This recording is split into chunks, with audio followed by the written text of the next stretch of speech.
What's up, YouTube? Big Man Shenanigans here, back with another Destiny gameplay. Today we have a doubles skirmish match on the map Widow's Court.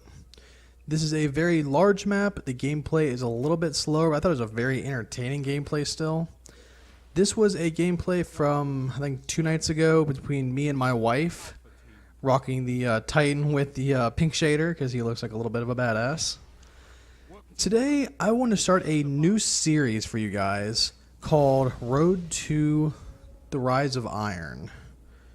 For those who don't know, Rise of Iron is the new Destiny DLC that is coming out in just under a month now.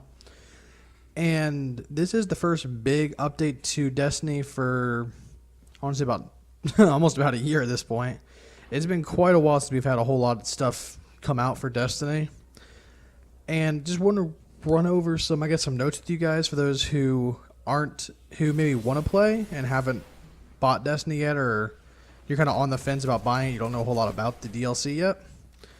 So the first big thing that Bungie dropped on us was that the update will only be the DLC will only be available for the Xbox One and PS4. It will not be on the old gens, which all of the original Destiny and all the previous DLC was. So that's a huge thing, is that they're kind of cutting off the old gen. If you are on old gen still, I highly suggest you guys switch over here soon. Most games are not being provided to the old gen already, and even more will be stopping here soon. I know Call of Duty still provides it to the old gen, but the quality is, for those who play it on the old gen, Call of Duty is so much better on the new gen. The graphics are far superior to what they are on the old gen. I really suggest upgrading here soon, or you will be cut out of gaming pretty much. You'll have to replay only old games. But back on topic a little bit here. The next, probably the big news that everyone's just ecstatic about. The Gjallarhorn is back. For those who don't know what the Gjallarhorn is, the Gjallarhorn was the most overpowered weapon in year 1 for Destiny. The Gjallarhorn is a rocket launcher. And rocket launchers in this game, as I explained in the one video, heavy ammo is a little harder to come by, but it is extremely powerful. If you use it, so you hit anybody with a rocket in PvP, they're going to die no matter what rocket it is, pretty much as long as you hit them dead on. This gun wasn't really for PvP as much as it was for PvE. It was so good against any big bosses. So you fought anybody at the end of a raid. The raid did pretty well really well in normally. You'd use it in strikes and kill a ton of things with it. It was just so strong. It shot the main projectile, which had tracking on it. So if you locked onto your target and fired, it tracked your target, hit your target with the main payload, and splits off into more tiny rockets called Wolfpack rounds. And they would then track to your target. So it just did a massive amount of damage that it really needed to be nerfed, and it didn't until the very end of year 1. And people were really upset that it did get nerfed because it was just this crazy OP good gun. But it probably needed balanced a little bit better. But they are bringing it back. We don't know if it's going to be the overpowered Gjallarhorn or if it's going to be a kind of revamped, balanced Gjallarhorn. But it will be back. It will be black. It's back in black, as they've been kind of, I guess, teasing about. It's just looks like a cosmetic change. From the stats people have seen, it doesn't seem like it's going to be any stronger than it was before.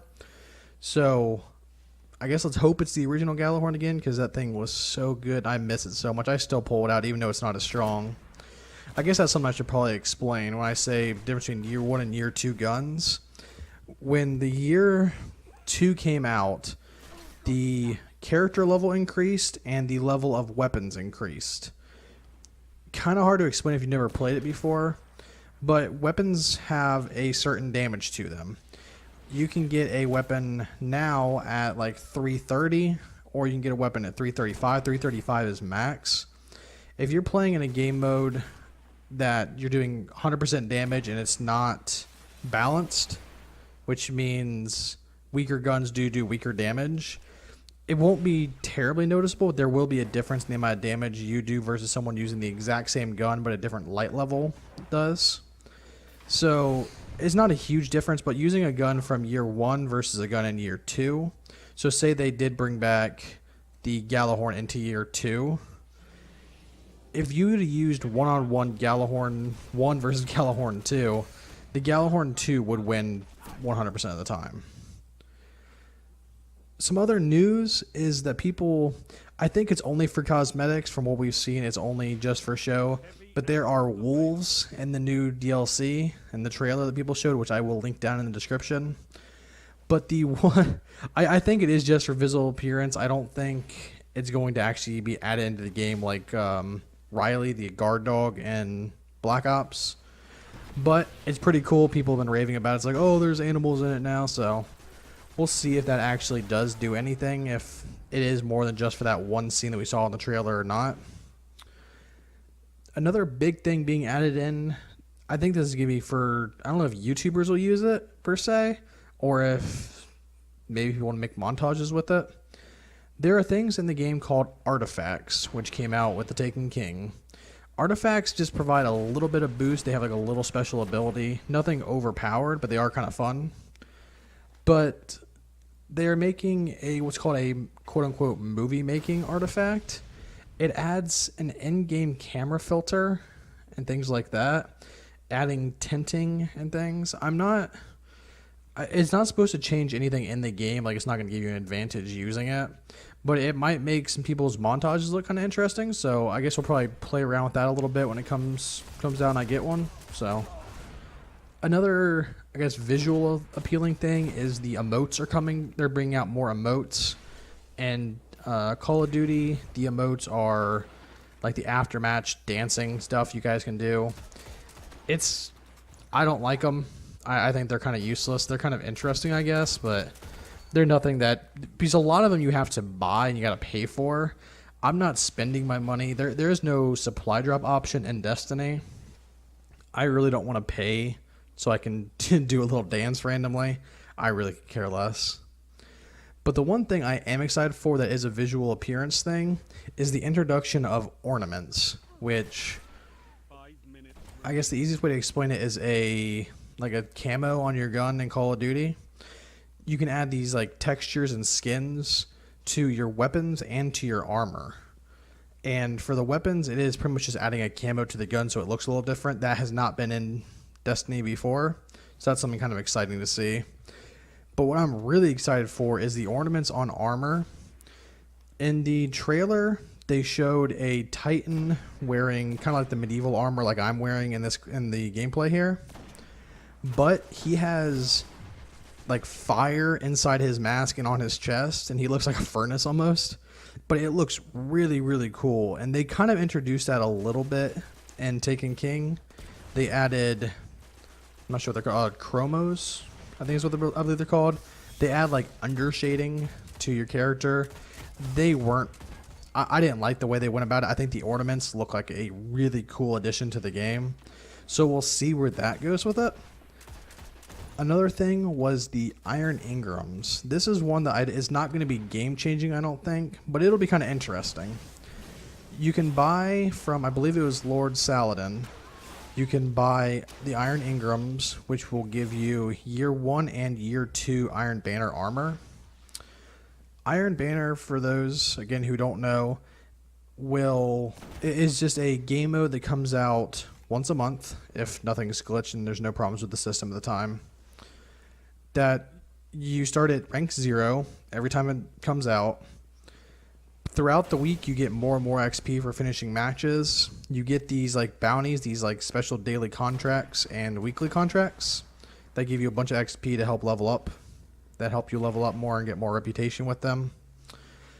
At Reputation 3 and Reputation 5, you get these little gifts from the Iron Banner Lords, which is Lord Saladin. And normally it doesn't have a whole lot besides, you normally get a weapon. The weapons are pretty cool. You got to grind for a good roll on them, unfortunately. You can get you can buy the shaders normally. Normally it's weapons and armor. Sometimes you can get exotics from them. Mostly it's the Iron Banner exclusives you want from it, which are pretty cool, so That's what this entire set my Titan is running, is Iron Banner armor. It looks so good on the Titan, the whole medieval knight theme, I guess. That looks awesome, and I'm so excited. Like I said, I'm so excited to see more of the Iron Banner armor come out, because this DLC is focused around the Iron Lords and what happened to them and why Lord Saladin is the last of them. So we'll see how much armor is brought in with that, and how much you can get from the old armor that will, I guess, be able to be infused up to a high enough light level to matter. But there you have, this is probably the first of a few parts of this series I want to do. Just kind of briefing everybody on what this DLC is bringing, and maybe if you want to jump on board with it, or maybe you don't. But other than that, guys, I hope you guys enjoyed the clip. You enjoyed what I was talking about today. Hope you guys can leave a like, comment, subscribe if you guys like the series, if you guys don't like the series, or anything I can do better. Other than that, I hope you guys have a great day. I'll talk to you later.